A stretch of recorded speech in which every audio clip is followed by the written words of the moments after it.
আল্লাহ তো সমস্ত সৃষ্টিকে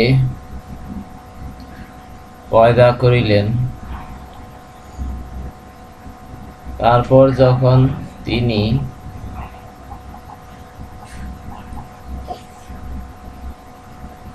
ইহার থেকে অবসর হইলেন,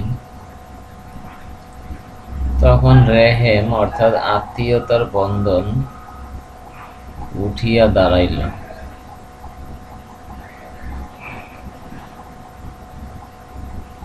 আল্লাহ সেইটিকে লক্ষ্য করিয়া বলিলেন, তুমি থামো। আত্মীয়তার বন্ধন তখন বলিল,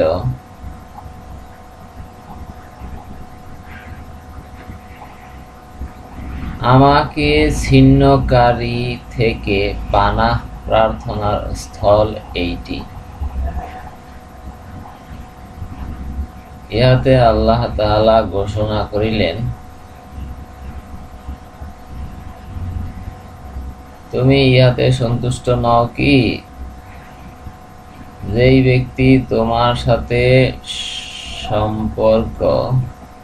সুসম্পর্ক রাখিবে, আমিও তাহার সাথে সুসম্পর্ক রাখিব,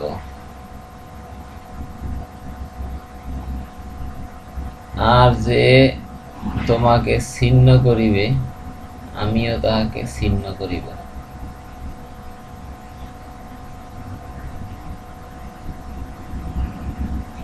সে বলিল, আমি ইহাতে সন্তুষ্ট, হে প্রতিপালক।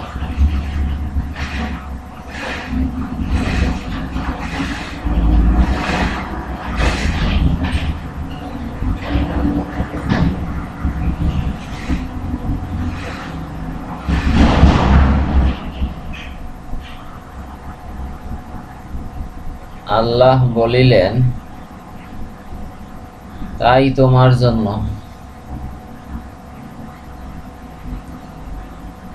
তারপর আবু হুরায়রা রাদিয়াল্লাহু আনহু তিলাওয়াত করিলেন,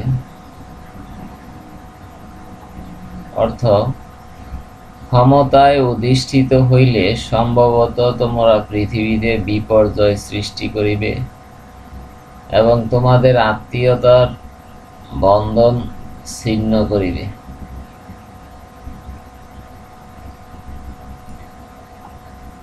আল হাদিস বুখারী শরীফ, হাদিস নাম্বার ৬৯৯৩।